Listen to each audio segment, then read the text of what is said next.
You are now listening to Abstract Thought. This is a podcast where artists and creatives discuss their journey through art, their business through art, and as well just kind of share some journeys throughout their process as a creative. And today I'm sitting down with the homie Darin. How are you doing, Darin? I'm doing well, man. I just chugged an espresso shot, so I'm ready. Ready to go. Yeah. So I guess listeners who aren't aware of Darin's work, he does really, really cool stuff, awesome paintings. He has a really interesting background with graffiti, and also his partner does really cool artwork as well. Her name's Hillary. Her stuff's super cool too. So if you can, for people who don't know where to find some of your work, before we kind of get in, could you let people know sort of, a website or Instagram or social media where people can check your stuff out? Yeah. As far as a website, my lovely girlfriend Hillary is going to get that going for me very soon because I'm not very tech savvy. But you can find me on Instagram. It's at Made by Darin, and my name is spelled phonetically Darin.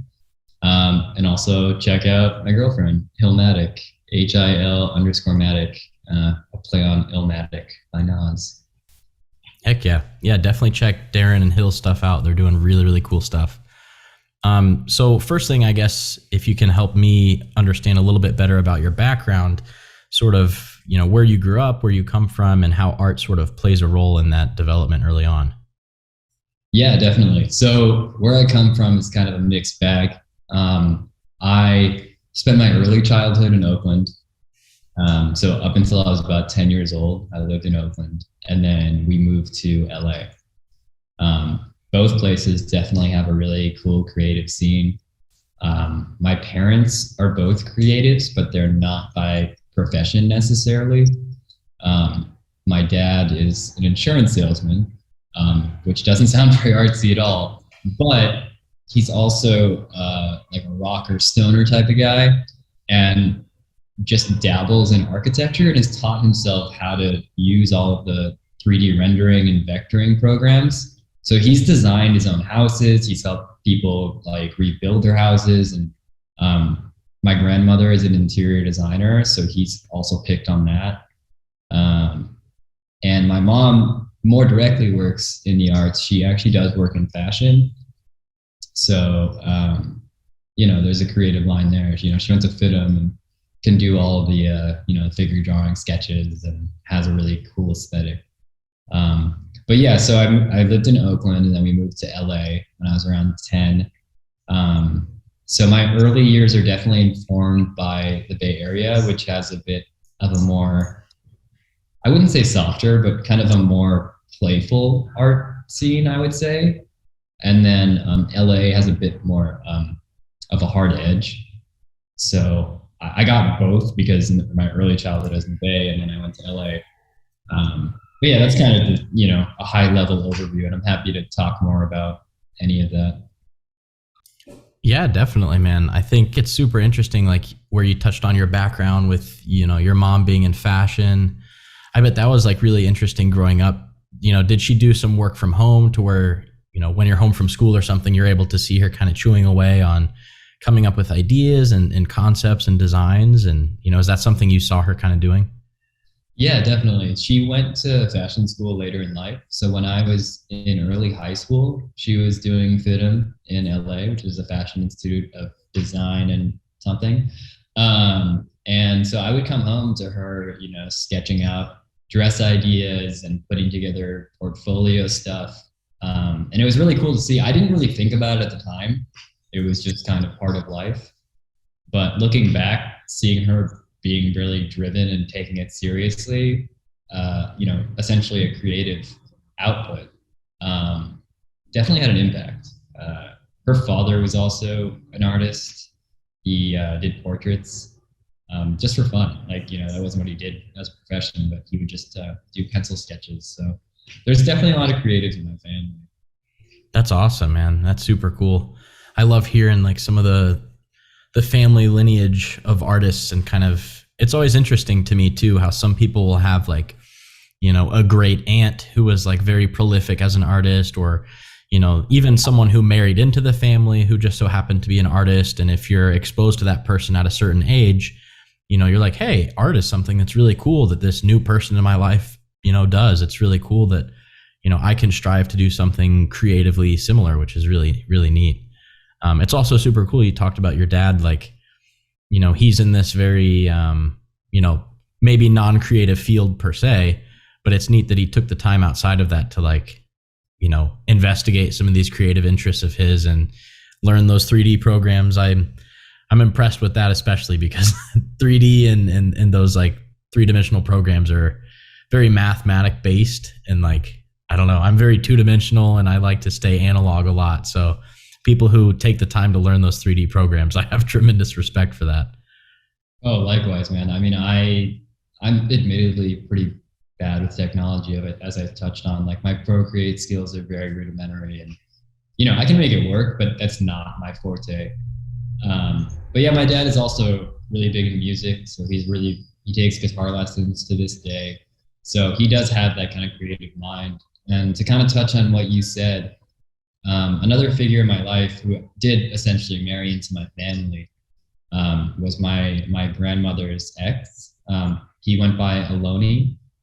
He was a pretty well-known artist from Israel, and he does these crazy abstract works. And he converted my grandmother's garage into a full-on studio. So I'd go in and just watch him and his methodology and the tools he used and kind of everything I had never seen in person before. And like, it's another thing where it was part of my upbringing and I didn't think much of it. But looking back at his work and then looking at my work now, totally there's influence. And I took stuff away from just watching him. Yeah, his work is crazy. Aloni, Aloni. If anybody wants to look up his work, he was really talented. Yeah, that's really cool, man. It's funny you bring that up. It brings to mind, there's people in my family that are artists, and I've talked about this kind of on previous podcasts where like, some of them are just hobby painters, or, my grandma paints like a custom holiday card every year, and she crafts like a nice little winter scene and sends it out with, Merry Christmas or something like that. Yeah. But like a professional artist, a person who like they make their livelihood and their like day job is painting for a living or crafting or sculpting. Like I had never seen that either before. And when I was going through school, I took a painting class called Encaustic Painting. Have you ever heard of this? No. So I hadn't either. I honestly just needed an extra credit through art school that I, had a chance to pick a random course. I was like, encaustic painting, what is that? And so I Google it, and basically it's the practice of using beeswax and applying dye to it and then painting with beeswax. Whoa. Yeah, so it's wild. Like basically you have a hot plate and you melt a bunch of beeswax and apply dyes to them, and then you basically have like a hot plate that is your color palette. And then you dip like these special brushes into it, and then you can literally just like apply paint. And it's like super thick stuff. It's like immediately after one brush stroke, it's already like dried. So like as you keep painting over a layer, it just like grows in height. Like, how paint kind of does that sometimes, like sure. As it dries or you peel the, say again? It exacerbates that effect. Yeah, it's like, you could end up with a stack of like encaustic paint this tall. It was super weird. But long story short, this kid who was in that class with me, he was from Ecuador, and he was getting his master's at Heron, which is the college I went to. And he just invited me, hey, come down by my studio someday. And I didn't know this, but he had like a studio through the master's program at my school. Oh, so one day after class, I go in there and like, dude, he's got these crazy paintings on the wall, and he's like putting paint into like a squirt gun and squirting it on the canvas. It was just, it was just that stereotypical like crazy guy with an art studio, and I'd seen it in movies maybe, but I didn't know like people like that still existed. Totally. It's probably a similar experience to that guy that you were talking about too. It's like, oh, I didn't know people do this like that. Yeah, no, exactly. I would go in the garage and, I thought you just put canvas on an easel and have this neat little pile, but he would have, you know, pieces of tile and wood and collaging and like ripping things apart. He had a really messy process that did not make any sense to me at all. It didn't make any sense. And then ironically, later in life, when I started doing more fine art on my own, I would find myself doing the same thing. Like I would just have a pile on the floor of just random shit and just kind of using everything at my disposal. So it definitely had an impact. And he was definitely the kind of cliche mad scientist artist type of deal, you know, where he was just like a flurry, but he knew what he was doing. Yeah, that's awesome. I would say my buddy Andreas is definitely very similar to that. He was like, he would do a painting on like a wooden panel and then just take a knife and just like scrape the painting away. And then he would like take just like really expensive oil paint and just like squirt it onto a knife. And then just like, I mean, dude, the canvases looked like they just went to battle and came back. They were wild looking, but it was unique to see that, man, people are just out here doing this, you know. It was wild. What age were you when you went to his studio for the first time? So his studio, as I said, was out of the garage of my grandmother's house. So I want to say the first time I remember seeing it was when I was like 10 or 11. Wow. Yeah. So yeah, I still didn't really have a concept of how the world worked at all, but I would see it, you know, inside the studio and what he was doing. And, you know, when you're that young, things kind of intrinsically just go into your psyche. And yeah, it definitely had an impact. That's so cool. Was art on your radar? Maybe not art on the scale it is today, being, you know, it's your profession, it's what you do 9 to 5. It's like your whole being is being an artist and a creative. But as a kid, were you like drawing or sketching, or, you know, was art on your radar at all at that age? Yeah, ever since I was super young, I was always drawing, which I think everybody does. But I was almost obsessive about it. I would have these sketchbooks that I would just fill up.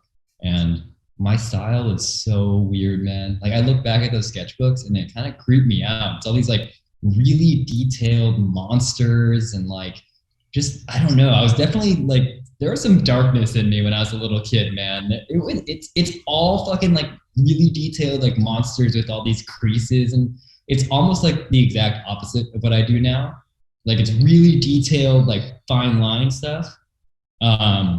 And my parents encouraged it. They to their credit, they've always been, you know, a big advocate of the arts.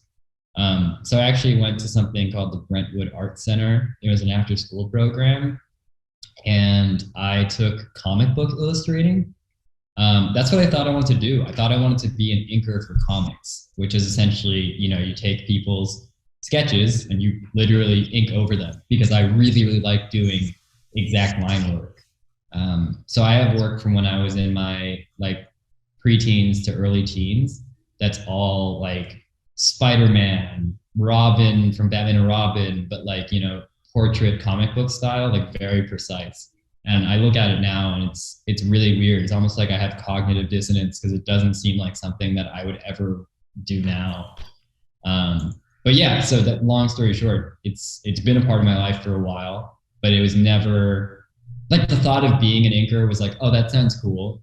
But it was kind of like I even knew as a kid, like, oh, that would be cool if maybe that happens, but I'm going to go to college and get a, you know, regular job. Right. Yeah, that's super interesting, man. It's kind of interesting hearing back on like you being into kind of comic book type of a thing, because I feel like with your graffiti background and also your fine art practice, it still does carry some of like, and if you've seen Darin's work, you can probably kind of see what I'm talking about. There's the vibrancy of some of the yellows and the reds and stuff are very like, I don't want to say they're comic booky type of colors, but they definitely carry some of that like silk screen, classic comic book sort of, you know, old pressed vinyl sort of look to them, which I think is really cool.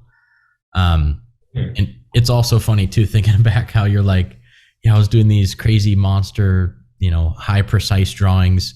When I was a kid, I was drawing like Michael Jordan or like all these sports figures. And now like, I don't even watch sports anymore. But it's kind of like you're saying that cognitive dissonance of like, I guess I was just obsessed with that as a kid.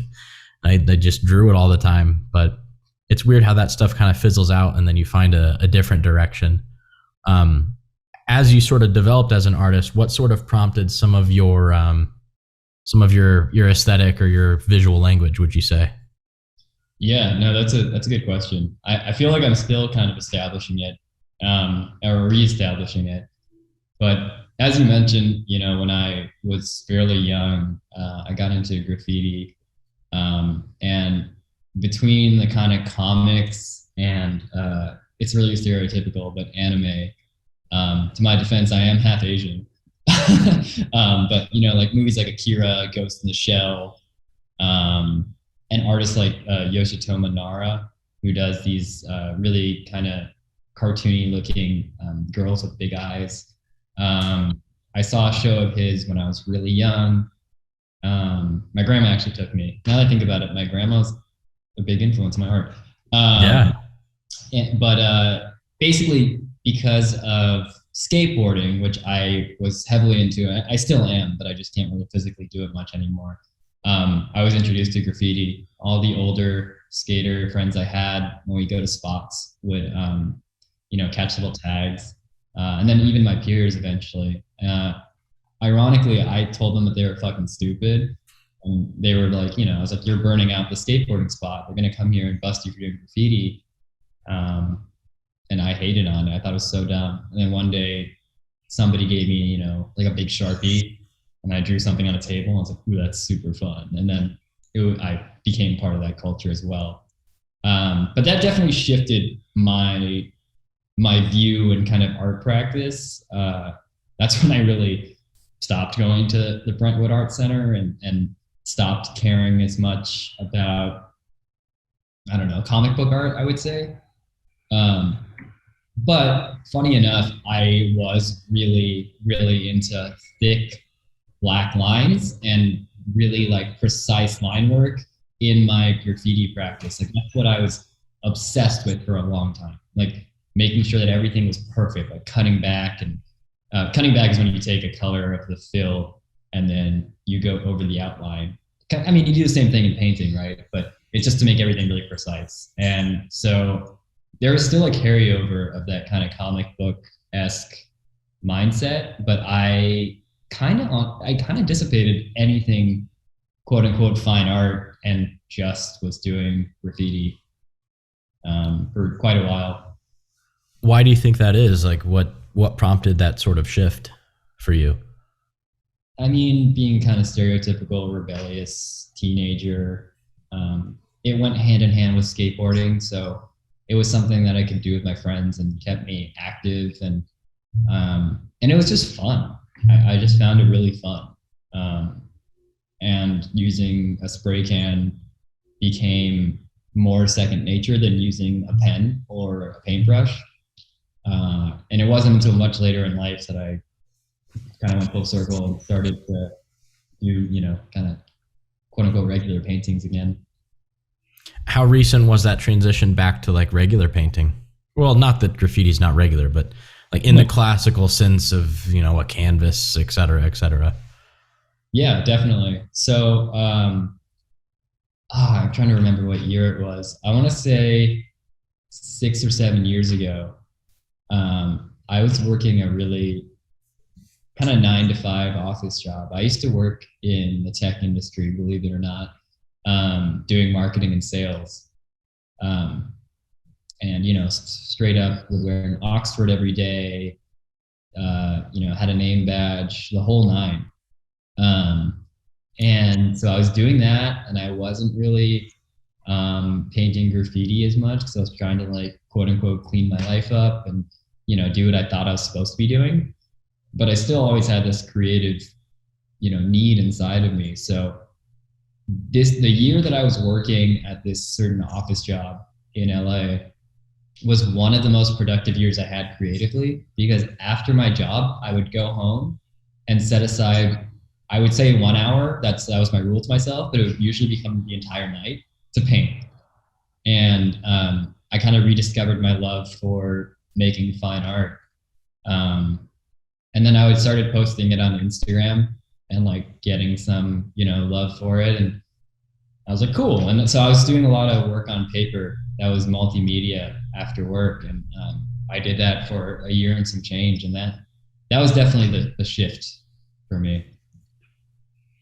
Very cool. That's awesome to hear, man.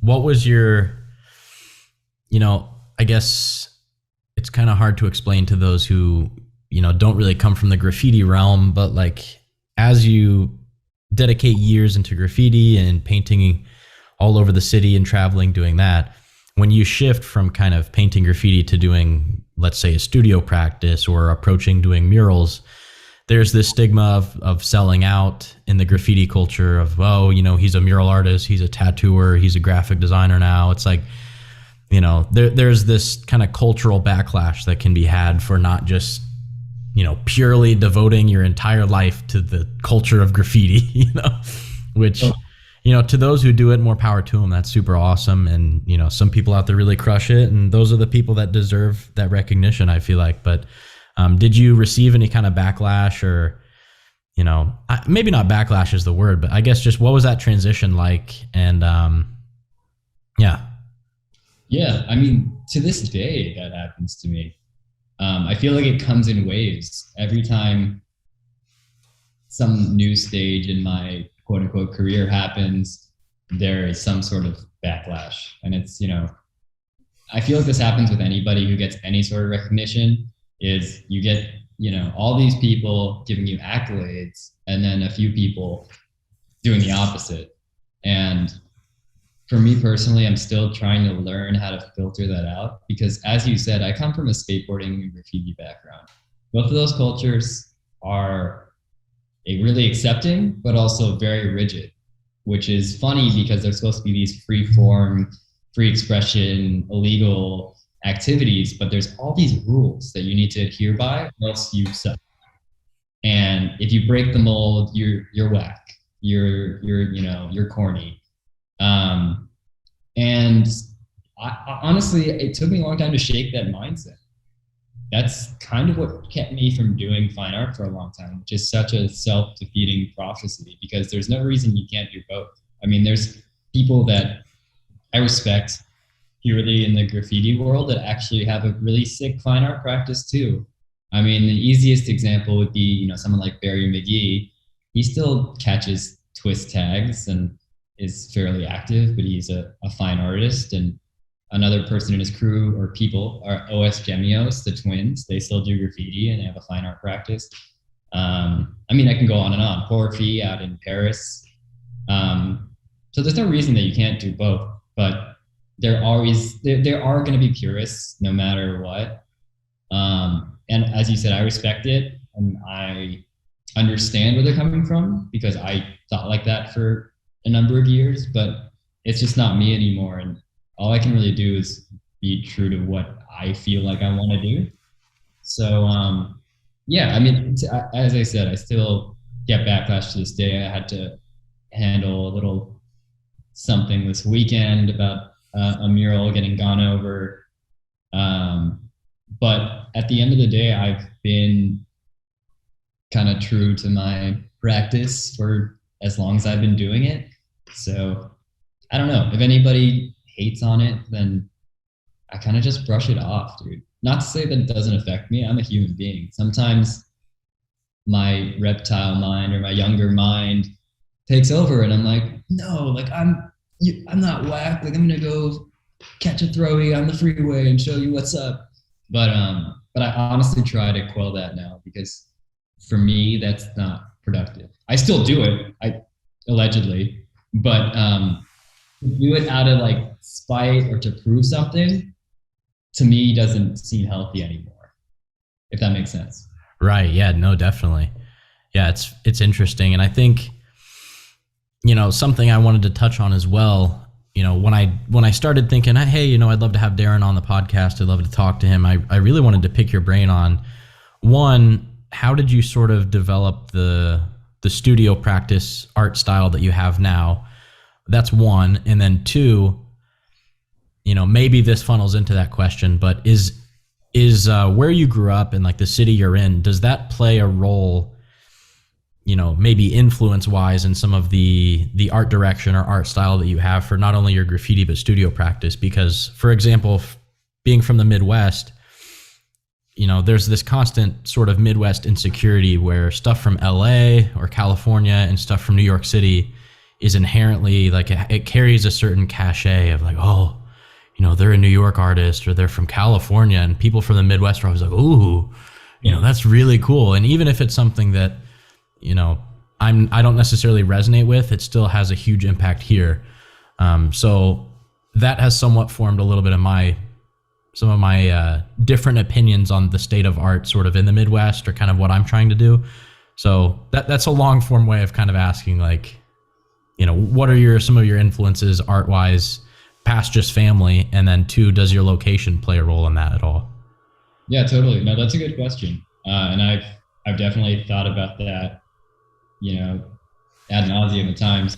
I can be really introspective to a fault. And whenever I've done not that many, but I've done a few podcasts or interviews. So whenever I have these coming up, I tend to think about those kind of things.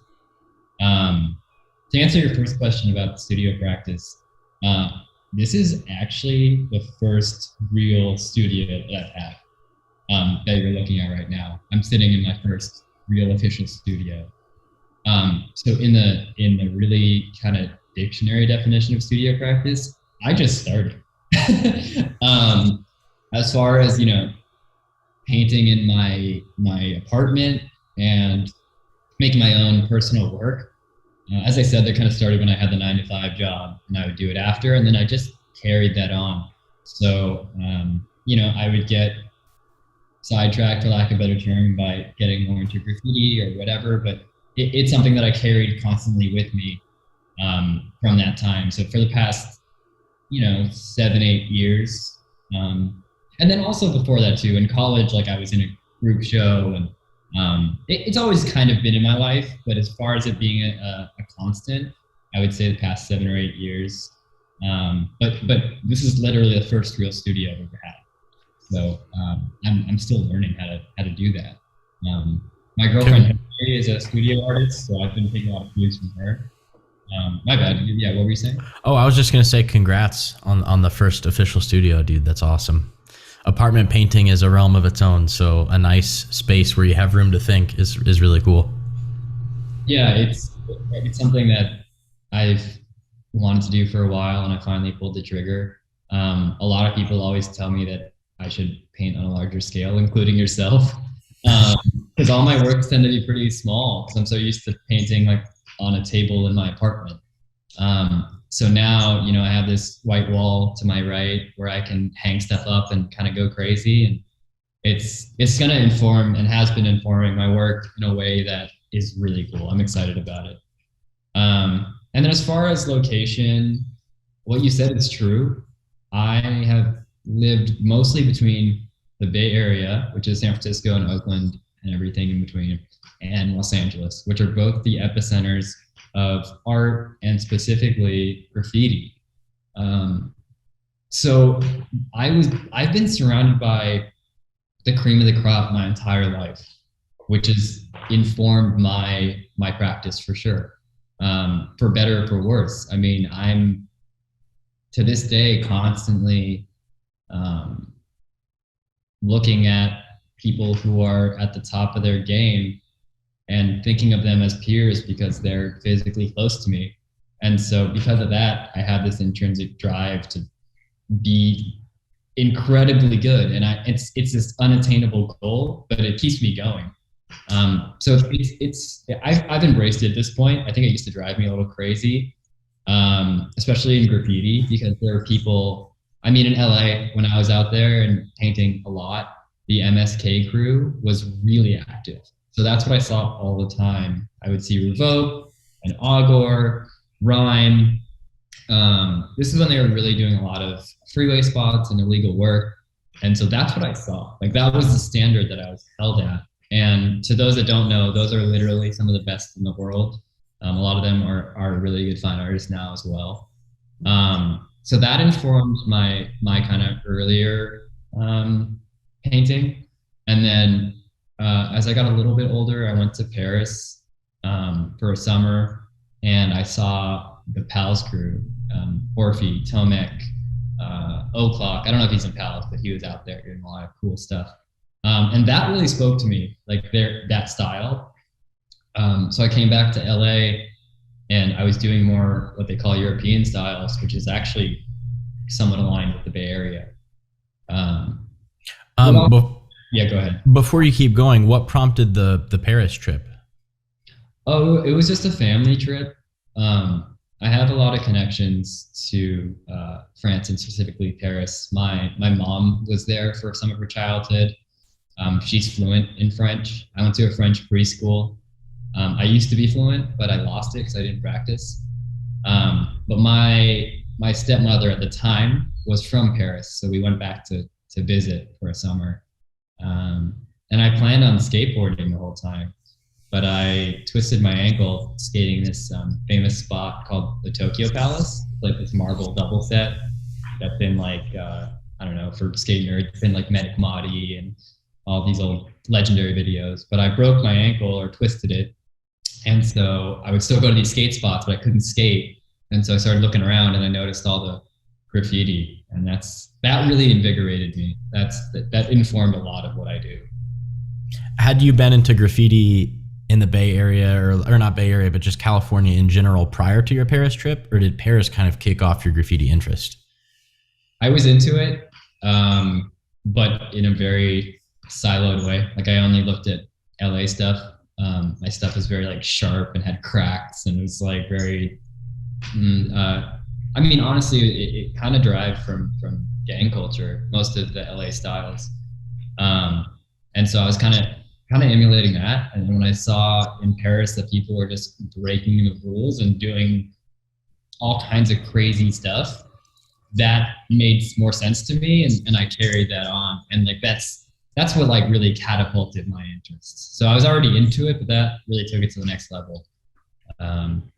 Yeah, that's really cool. You were able to kind of see past some of the limits of, maybe the scene's kind of trajectory and see other trajectories somewhere else that are on a completely different wavelength. That's probably extremely freeing for you, I bet.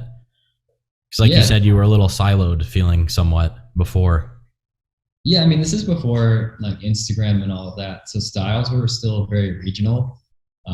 So to travel somewhere and see art styles I think it was essential to making, informed decisions about what direction you want to go in.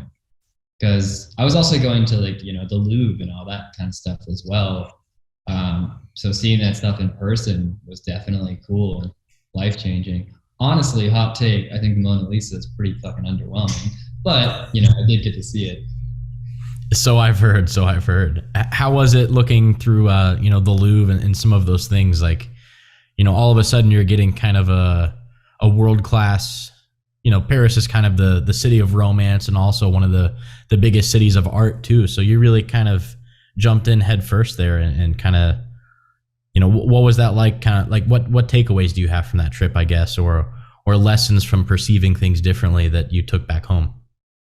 I mean, I was such a little shit back then that I would go into these galleries and museums and kind of be bored, to be honest. But seeing the precision up close was impressive to me at the time, even if I pretended like it wasn't. So knowing that was even possible with paint was really cool. And then walking around the streets, as I said, and seeing, like Orphe's pull downs where he did these really cool, intricate pieces, but they were also simple, like letter fonts, was really intriguing to me. The scene out there in general was so different and vibrant and fun. And it spoke to me. The museums and galleries, it was kind of like with what I said with my grandfather earlier, is something that maybe got into my psyche underneath all the layers of, teenage pessimism. But like the graffiti and street art out there really spoke to me, as Space Invaders and all that stuff's really intriguing. Definitely. It's cool how it sort of, like you said, with comic book interest previously, when you were there and you were interested in it, it wasn't really clicking at the time, but that experience still kind of grew on you over time. And eventually you're like, oh, I really did appreciate that, going to the museum or, seeing X or seeing Y. That's really cool. Totally.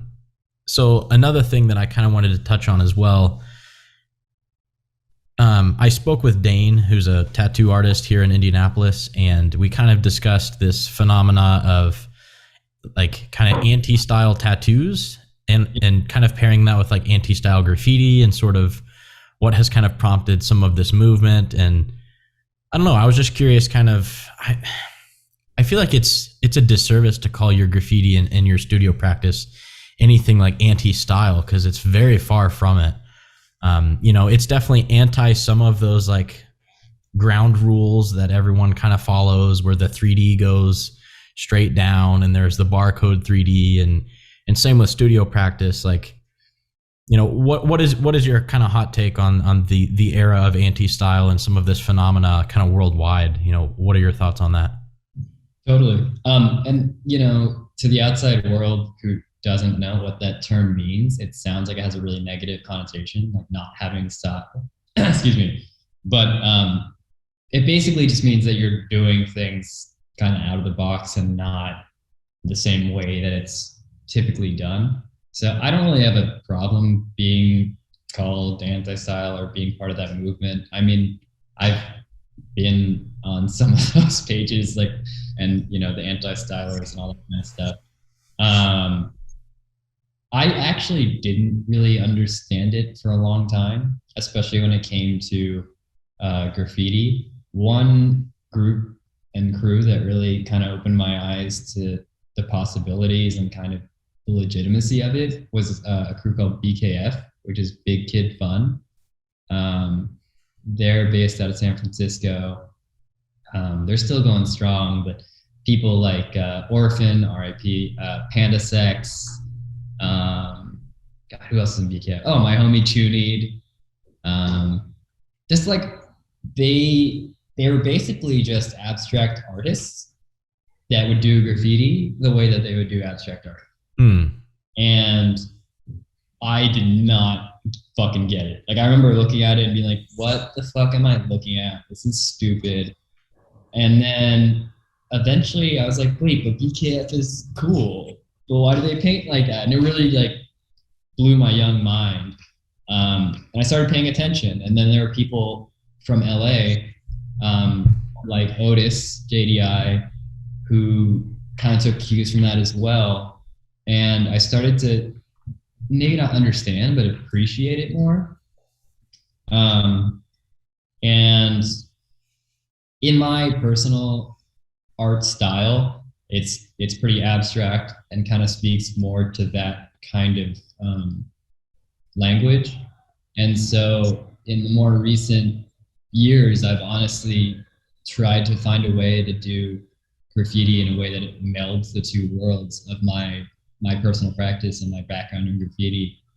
And that's kind of become my anti-style output, I guess you would call it. Yeah, but it is kind of strange that it's something that's supposed to be, out of the box, but now it's its own category. Because that's what happens with everything, right? Like with wild style and graffiti, or like modernism and postmodernism and art. It starts to have a label, and then people actually do start following rules, and there's an irony in that. Like with the anti-style art, you can kind of tell when people are going for it with like they're going outside of the lines on purpose. And I'm not saying there's anything wrong with that. I fucking love that shit. I guess that's my hot take. Definitely. And then also my girlfriend Hillary just got in the studio. She's been nice and quiet. You want to say hi? Hi. What up, Hillary? How you doing? Good. How are you? Good. Studio looks awesome. Thanks. It's Wait, very messy. can she come out? Let's make a guest appearance. Oh, gosh. But yeah, since you're here too, if you don't mind, I could pick your brain a little bit as well. Is that cool? Yeah, I walked in on anti-style, so let's go. Yeah, she loves anti-style. I actually, when I first started doing graffiti, which was like a couple months ago, I did a piece and it looked very purposely anti-style, which I didn't know what that was at the time. And people were like, "Oh my God, she's already an anti-styler. She's already like doing this," and I had no idea. but because it was just me actually trying, so I was like, oh, okay. I love, well, like, I don't want to speak for you, but like her style, like her portraiture and stuff is already like breaking the rules of like normal line work and stuff. So it's very natural. So yeah, it was pretty funny. We still laugh about that. Yeah, it's hilarious. It's funny how, kind of how Darin and I were speaking before. There's all these rules and categories in graffiti that sort of exist. And so like literally someone just coming on the scene, people are like, oh, you're that thing. We know what you do. And you're like, dude, I just got here. I'm trying to figure it out still, Yeah, I already have like a label. It's so funny. Yeah, the graffiti culture is different for sure. Absolutely. Yeah. What's been your experience kind of, joining graffiti through maybe Darin per se, and also, having this background doing portraiture and your really cool painting style? What's that kind of like, that jump? It's like the first thing that really struck me was the culture around graffiti. I find it really, I used to just see it as like, kind of you're trashing public property. I never really saw it as art until I started doing it. So what really like got me into it was the community behind it. When you see your friend's name on something, or you're walking down the street and you're like, you can recognize different styles and appreciate what people are doing. That's what really, that got me more into graffiti, was the culture of it. And it's also helped with my art, surprisingly. Well, not surprisingly, but it like, how so? helps me with color contrast, picking out colors that, because I don't really think about it like that. When you have to go get paint cans, you're like kind of stuck with those colors, so you really have to make the right decision. And it helps me do that quicker when I'm painting. So I'm not like, so making better decisions and quicker decisions with color contrast and color. Yeah. Definitely. I share that same sentiment too. I recall just opening the trunk of my car with just random colors scattered around. I'm like, all right, I got to put something together out of this. And a lot of times, you learn fast. These colors together, you can't even read this thing when I'm done with it. So you learn kind of some go-tos and some stay away from color combos for sure pretty quick. Oh, absolutely. Yeah, it's cool. Like you asked earlier about studio practice and kind of how my like art language has evolved. A lot of it, honestly, is being with Hillary and seeing the way that she does stuff. I feel like we pick up on each other's cues because we have super different styles, but we talk about this shit nonstop. And when she told me that just the spray paint stuff informs her color decisions, I was thinking about it. I was like, oh, I've been doing that forever. I didn't know that. Like when you're talking about like yellows and all that, my color choices, it totally comes from the kind of limits of spray paint. But at the on the opposite end, it's been really cool to watch her do kind of more quote unquote traditional painting, because I pick up on stuff that I should have known years ago. It's really embarrassing. Like I didn't know what gesso was. You calls it gesso. I called it gesso. That's awesome.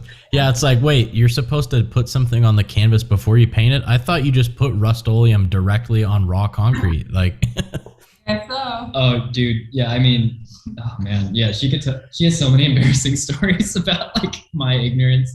It's cute. Okay. That's hilarious. Hillary, what was your kind of art background sort of like growing up? Or did you have any relatives or neighbors or somebody who was into art that kind of put you on early to, that curiosity that us artists sort of have? I was always really into art in high school. I was in AP art classes. It was when I went to college that I really got into art professionally, because my professor told me that I should start selling art professionally, and like in my drawing one class, and I was like, what? And lo and behold, like that semester I was making album covers for people and doing logo design and stuff. But in my family, no, there wasn't anyone super there wasn't any influence that was super creative in the art realm. So I'm kind of the odd man out in my family. Like I almost feel like the cool celebrity for doing art because they're like, oh my God, Hillary's doing all these amazing paintings out in California. And they see it as this like, I don't know. Yeah, my family definitely does not feel like what I'm doing is really cool. Yeah, I feel like they still kind of put it in the hobby category, even though I'm like, this is my job and what I do now. Yeah. You're like, oh, that's cool, that's cute. Yeah, no, you guys have a studio now. That's super exciting. Have you found, even just being there in the first couple weeks, has there been any a change in sort of your approach now that you're there? Yeah, being able to turn it off and get fresh eyes in the morning, like I used to just go back to my painting all the time and like mess with it because I just can't put the brush down. So when I like close the door here and I leave, it's really nice to know that that I haven't ruined my painting and I can come back and look at it with fresh eyes, which is so important. Yeah, before we had the studio, I did my best to make our apartment have its own studio, but it's not the biggest apartment in the world, and it basically took up most of our living room, and she had like this big stretch canvas take up an entire wall. So when we were like sitting and like watching TV, it would just be right like there, and she would just get up and like start tinkering with it. And I'm like, no, like let's. I know. Yeah, but so having that separation has been really nice, and for me, I never really had that even. So it's helped a lot with my mental health, and I think the same with you, right? Yeah, we talked about that. Yeah, for sure. And not having paint all over the dishes and stuff. Yeah. We were using our dishwashing sink as the slop sink, which is probably not good. So yeah, I can't get this food off this plate. It's like, oh, there's turpentine in the sink. Just go for it. Oh, to this day, like, yeah, some of our plates have, paint on them and stuff. We're like little kids. Artist touch. We're such artists. But do you want to tell the public about some upcoming shows that you have? Oh my goodness. So I just actually was announced yesterday that I'm going to be in a group show at Westward Gallery in Denver, alongside some other awesome Denver local artists. Shout out to the hummingbird, St. Anthony. Yeah, and Julio.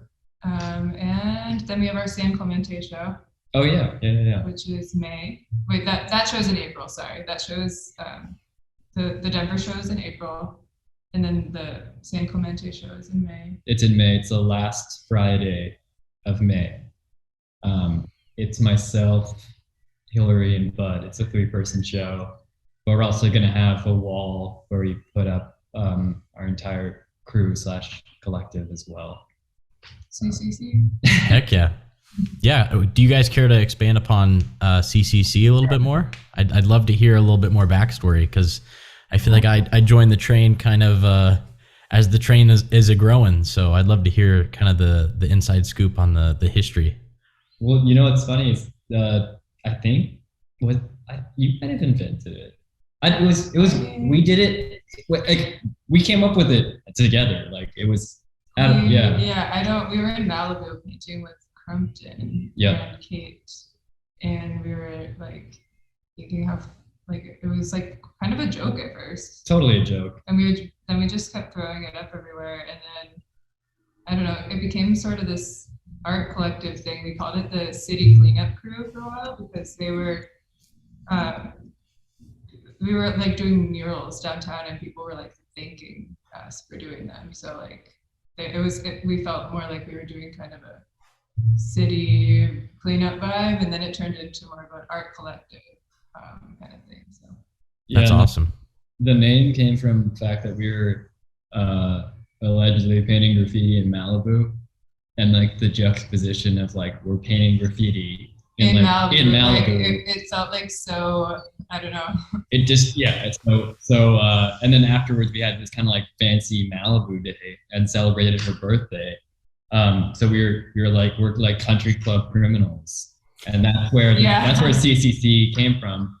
And like we were just completely messing around. It was just we just started throwing that up, next to what we were painting, and we kind of just kept it going, and it was a total joke. And then I don't even remember how we started. I think we asked Bud Snow to be in it. And then she started. That's really, you know what? That's what it was. I think it's fun that started making it serious. We were like, Bud, you want to be in our art collective? Because it's not really. And then she got very selective about it. It was like saying that we needed to hold like board meetings and stuff, and we were like, what are you talking about? This is like, and then it became fun to do that. We're like, actually, no, it'd be cool to like select a group of people that we like personally and that we like believe in as artists and that would fit into this aesthetic that we have. So it ended up being a really cool thing. Yeah, and it's cool because without making it a goal, we have a really mixed and diverse group of people in the collective. We have, women, we have people of like all races, we have people that come from purely graffiti or purely art and do both. So it's fun. And we have like art shows lined up where we're gonna include everybody. And it's become a thing, but it's also like remained to be fun, which is the goal. Yeah, it still has that underlying joking, fun mentality, I think. So I think that's what makes it nice, is the lightheartedness.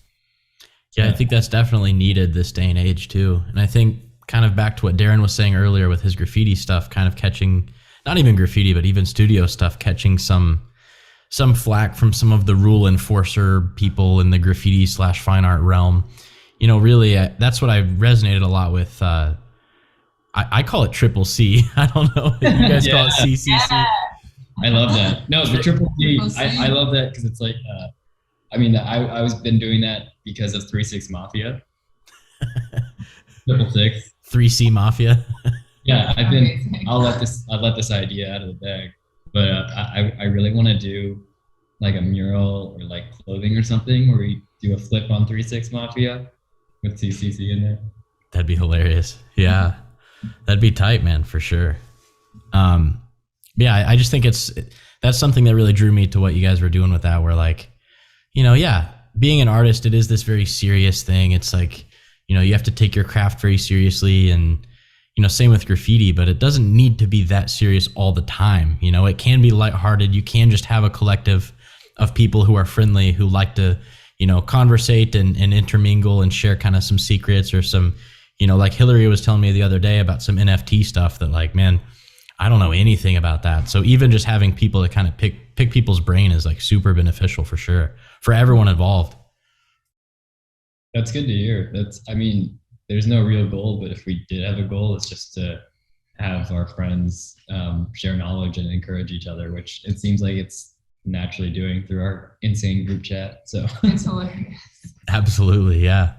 How would you say that the two of you being together has changed both of your art practices? I'll start with Hillary first, and then I'll go to Darin second.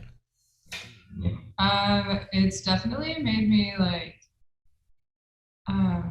more, I don't know, like productive. I've been more like on top of finishing stuff because I kind of have an accountability person. Like, I don't know. I've been open to new art opportunities. Like I've started doing murals because of Darin, and I'm actually like going to finish a mural today that I got. It was like a lead from Darin that I honestly would have been kind of scared to just like jump into, but watching him do it was like, oh, this is just a big painting.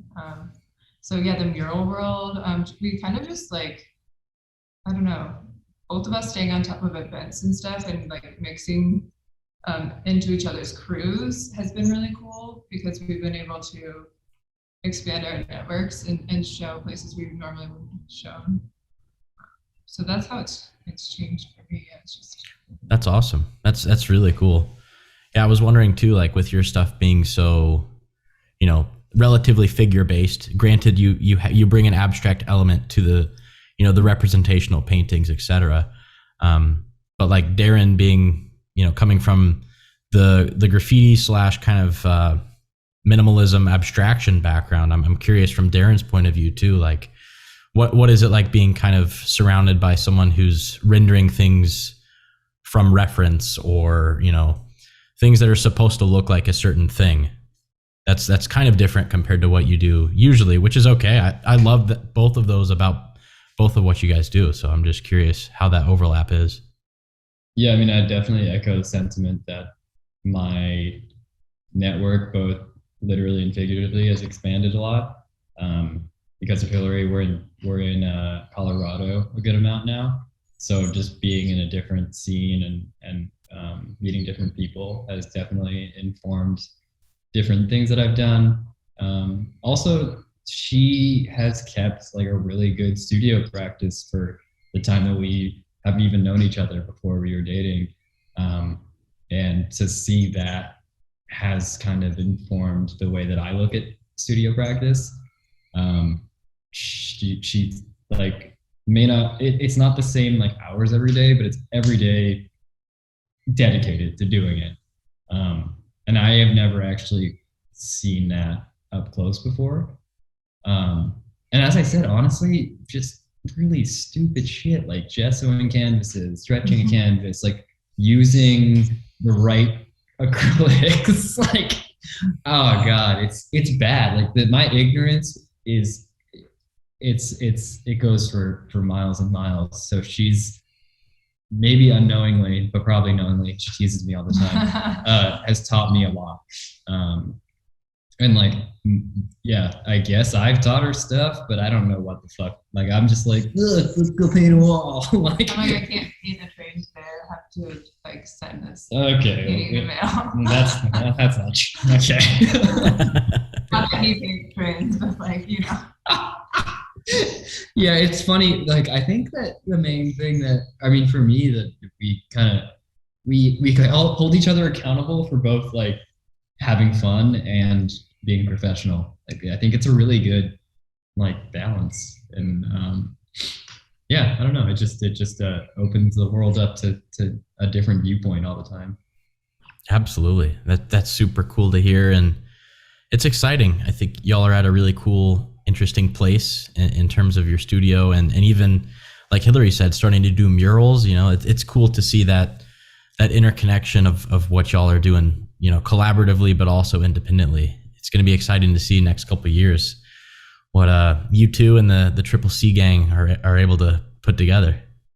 Yeah, I'd also say like a lot of it is because of Hillary. And then it's all me, baby. It's all. I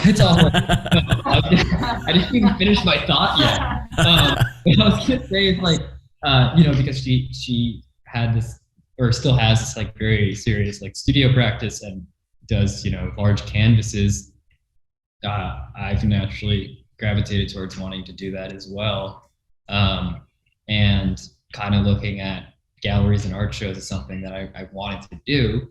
And then putting that energy out there through through our friend Bud, we were put into this gallery show in Denver with a lot of really cool artists like Shepard Fairey, Mike Giant, Foz out in England, a bunch of skateboard artists. So for me, I was geeking out. But I never would have even thought to like try to be in that sort of realm if I wasn't with Hillary, because I was like, oh yeah, you should be in it, and then they were like, no, you should be in it too. And it's like, oh, fuck, okay. And then from there, again, now we have, you know, shows this year. And it's just opened up worlds on both ends. So it's been really cool. Well, Hillary, it was cool to have you pop in. We definitely didn't have that planned, but I'm super stoked that you were able to show up. I was wondering if you were standing off in the corner or where Darin was keeping you. Yeah, she walked in like halfway through, but she was super quiet. Anti-style. Oh yeah, she walked in anti-style, so it was like perfect timing. Heck yeah. All Well, good to see you. Kill yeah, that you too. stuff. It was super cool hearing, you know, your thoughts on things, hearing some of your background. I guess one last question I had. You mentioned before your Asian heritage.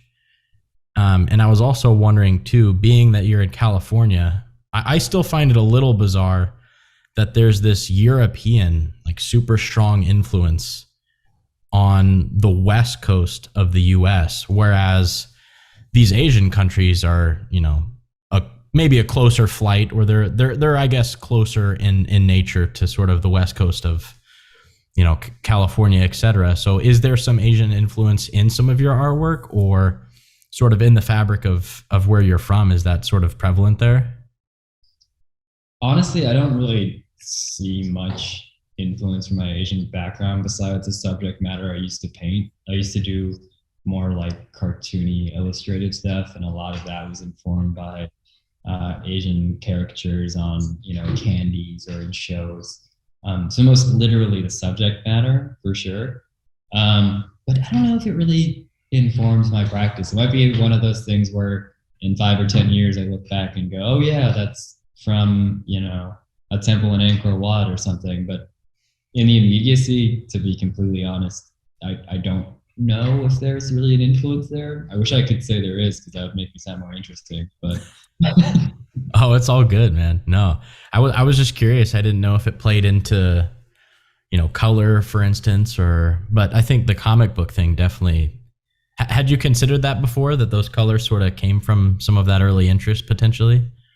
honestly, not really. But I mean, I did see that, artists like Roy Lichtenstein and later in life, Rothko, I could definitely see a through line there. I think maybe even more so than comic books and illustrating, skateboarding has definitely informed a lot of my decisions in life, for better or for worse, and that definitely reflects in my art as well. And traditionally, skateboard graphics are, I mean, pun not intended, but are very graphic. If you look at the early blind skateboard graphics, which were pretty legendary, that was like Jason Lee and Mark Gonzalez. Jason Lee's an actor now. He was like, he's in Mallrats and My Name is Earl. But before that, he was a pro skater with one of the best straight flips in the game.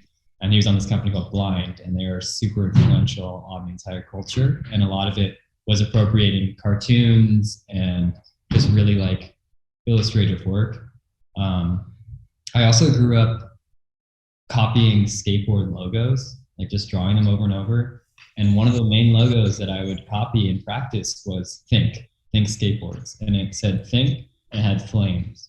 And I had it down to a science. And later in life, I found out that Mike Giant was the one who made that logo and was doing a lot of those things that I was copying. So unbeknownst to me, this big figure in art and graffiti was informing my really early sketches, which is really cool. I actually told him that in person a few months ago, which was cool. That's awesome, man. That's super cool to hear. Who would have thought, right? Yeah, it's crazy. I mean, again, like even like Twist, Barry McGee, like he did, oh my God, what company was it? Not Supernaut. I don't know, another skateboard company. It's defunct now, but in the 90s, he was doing graphics for them too. And Persuade did a lot of stuff with Osiris, which I didn't know. Like there's a video called Subject to Change, which came out in the early aughts, and there were these really cool watercolor cartoons that were in it. And he's the one that did it, and I would have never known that. So it's really cool how things come full circle. But I would say more so than comics, more so than anime or any of that shit, skateboarding definitely has a huge influence on any sort of aesthetic or taste that I have to this day. That's awesome, man. That's super duper cool. I didn't know that Persuade thing either. I'll have to. If you could send me a link to that, I'd love to check that out for sure. Yeah, Mike Giant and him share a studio, so I had the pleasure of visiting them when I was in San Diego, and that's when I told Mike about that. And then Persuade, I was looking around, he was showing me all this stuff, and he had a watercolor painting of this pro skater named Diego Bucherri. And not to say that everything he showed me wasn't impressive, it was like really cool fact books and like all this really cool work. But I saw this little tiny watercolor of Diego Bucherri, and I was like, holy shit, dude, you did the Subject to Change watercolors? And he was like, yeah, what? like such a weird, like obscure thing. But yeah, that really tripped me out. I'll get a link to the image and then hit him up to see if he's cool with it. I'm sure he is. Yeah, I'd love to see that. That'd be awesome, man. Well, Darin, if you can, let us know where more people can find your work and stay up to date with what you're doing. And same with Hillary, too, if you can help us provide, or if you can provide us with that information, too. I'd love for people to, check your stuff out, buy some paintings. Yeah, for sure. As I said, Instagram @MadeByDarin. I have a link tree on there, which links to my Saatchi art and some other stuff. But the Saatchi art is where I sell my originals and also fine art prints. For Hillary, she's, as I said before, Hill_Matic. And then her website is illustrated, like illustrated. And she sells prints and originals on there as well. As far as a website for myself, as I said earlier, I fucking suck at that shit. She's gonna make that for me sooner than later, because I've been getting told that I guess having a website is like a thing. Yeah, and I mean, a lot of projects are in the works. As we said, some gallery shows are coming up, both in California and Colorado. For my small company and myself, we have some mural projects that are coming up. One that I can talk about is in the city of Santa Monica. I'll be doing a fairly large project with them in the coming months. And then, yeah, besides that, just a lot of, I'll keep you in the loop, because there's like some stuff I would want you to be involved with. You need to come out to California and play with us. I'd love to. Absolutely, man. I'll come out there for sure. Mark my words. I'll make it happen. Oh, and I want to backtrack. Maybe you can, if you're an editing master, you can splice this in. But when we were talking about kind of people leveling up the art collective, I would say Chris Canale also was an integral part of that. Pyramid guy, aka Rack, aka Chris Canale, from OKC. He's the man. And he also he gave me my first mural festival opportunity, and then Hillary as well, and at Plaza Walls, and that definitely helped a lot with kind of like my confidence into my skills, and being on a billing next to like Cess and all these like legendary graffiti and artists that I've looked at for a long time was really a trip. So yeah, thank you, Chris, for that opportunity, and just for being a homie. Like he's so cool. Yeah, big shout out, Chris. He crushes it, man. Yeah, for sure. Well, awesome, Darin. This was fun, man. We just burnt through an hour like nothing. Yeah, hell yeah, dude. Hopefully you get some useful tidbits out of that. It's not just me ranting the whole time. Oh no, man, this was super fun. I learned a bunch, and I'm sure I'll learn more when I come out your way. Sick.